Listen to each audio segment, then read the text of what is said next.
السلام علیکم، آپ دیکھ رہے ہیں مارگل ٹی وی۔ کیا کورونا نے گلوبلائزیشن کا خواب چکناچور کر دیا؟ آج ہم بات کریں گے کووڈ-19 اور گلوبلائزیشن کے اوپر۔ خدشہ ظاہر کیا جا رہا ہے کہ اگر کووڈ-19 کی صورتحال آئندہ ایک سال تک برقرار رہی اور اس کے نتیجے میں دنیا کی آبادی کورونا وائرس سے متاثر ہو جائے تو 1% شرح اموات کے ساتھ بھی دنیا بھر میں کم از کم 3.5 کروڑ افراد زندگی کی بازی ہار سکتے ہیں۔ اس کا تقابلی جائزہ اگر ایک صدی قبل آنے والے اسپینش فلو سے کیا جائے تو اس سے تقریباً 50 کروڑ افراد متاثر ہوئے تھے، جبکہ 5 کروڑ اموات واقع ہوئی تھی۔ نئے کورونا وائرس کے نتیجے میں پیدا ہونے والی وبا صرف صحت کا عالمی بحران ہی نہیں، اس کے نتیجے میں عالمی معیشت ریزہ ریزہ ہو کر بکھر چکی ہے اور تقریباً دنیا کی ہر معیشت ہی منفی زون میں جا چکی ہے۔ ایسے میں سوال یہ پیدا ہوتا ہے کہ دنیا بھر کی یہ معیشتیں کب تک بحالی کی راہ پر گامزن ہو سکے گی، بشرطے کہ تمام حکومتیں عوام کو کم از کم 3 دوری کے قانون اور دیگر سوپیس پر عمل درآمد کا پابند بنا سکیں۔ اٹلانٹک کونسل کی تحقیق کے مطابق عالمی معیشتوں کی بحالی رفتار اور فوری بحالی کی شکل میں ہونا مشکل نظر آتا ہے، اس کے بجائے یہ بحالی انتہائی مشکل اور طویل ہوگی، جس کے نتیجے میں دنیا کے کئی خطوں میں سماجی اور سیاسی افراتفری پیدا ہو سکتی ہے۔ مثلاً تیز رفتار معاشی بحالی کی غیر موجودگی میں مڈل کلاس میں ہونے والے اضافے اور غربت کے خاتمے یا کمی کے لیے کی جانے والی حالیہ کوششوں کو نقصان پہنچ سکتا ہے۔ وہ امیر ملک جہاں مڈل کلاس پہلے ہی دباؤ میں ہے، وہاں بے روزگاری میں اضافے اور آمدنی میں کمی یا ٹھہراؤ کے نتیجے میں بڑے پیمانے پر معاشرتی بے چینی پیدا ہو سکتی ہے۔ اسپینش فلو نے پہلی جنگ عظیم کے باعث ہونے والی اموات میں بھی پناہ اضافہ کر دیا تھا۔ ایک صدی قبل آنے والی اس وبا کی گلوبلائزیشن کے دوسرے مرحلے پر اثرات دیکھ گئے تھے۔ اس وقت دنیا جہاں جمہوریتوں کے لیے محفوظ دنیا کے خواب دیکھ رہی تھی، پہلے جنگ عظیم کے بعد یورپ میں فاشزم اور کمیونزم کو بڑھتے دیکھا گیا۔ امریکہ نے لیگ آف نیشنز میں شمولیت سے انکار کرتے ہوئے ایسے ڈریکولائی قوانین متعارف کرائے جس نے بڑے پیمانے پر امیگریشن کو ختم کر کے رکھ دیا تھا۔ نیز امریکہ نے دنیا بھر پر اپنی پیٹ موڑ دی تھی۔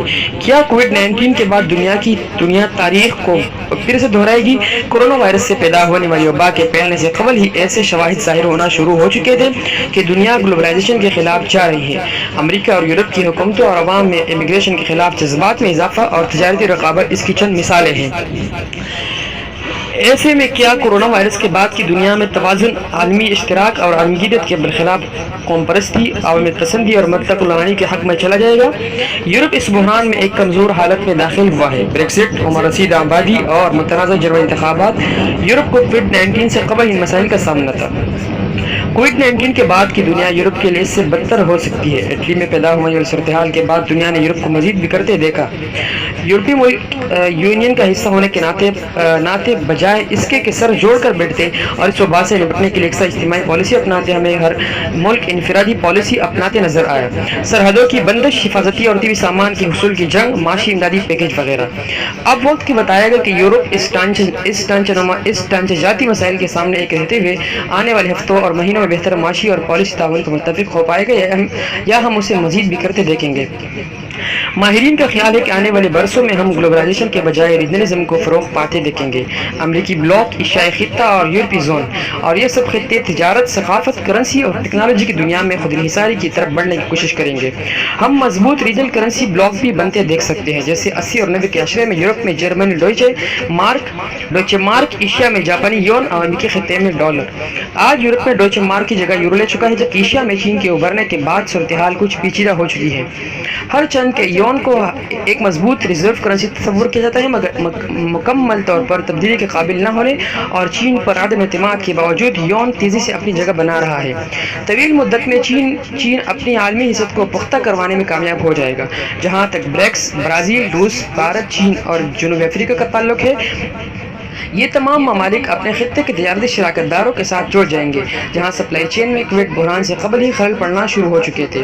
کورونا وائرس سے پیدا ہونے والی صورتحال کا مقابلہ کرنے کے لیے جس برق رفتاری کے ساتھ غیر معمولی حجم کے مالی اور ملٹی پیکیجز کا اعلان حکومتوں اور مرکزی بینک کی طرف سے کیا گیا ہے، اس کی مثال نہیں ملتی۔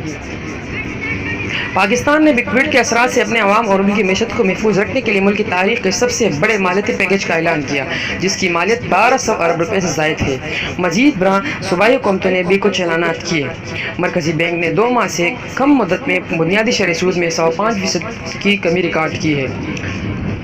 دنیا بھر میں دی جانے والی اس مالی امداد کی قیمت ہے، لیکن ہمیں یہ معلوم نہیں کہ اس کے نتیجے میں ٹیکسوں میں کس طرح اضافہ ہوگا، حکومتیں کس طرح زیادہ مضبوط ہوگی اور معاشی شرح نمو کس طرح تیز ہوگی۔ کووڈ بحران کا ایک نتیجہ یہ نکل سکتا ہے کہ آئندہ 5 سے 7 برسوں میں دنیا کی نظریں امریکہ اور یورپ سے ہٹ کر ابھرتی ہوئی منڈیوں پر مرکوز ہو جائیں گی۔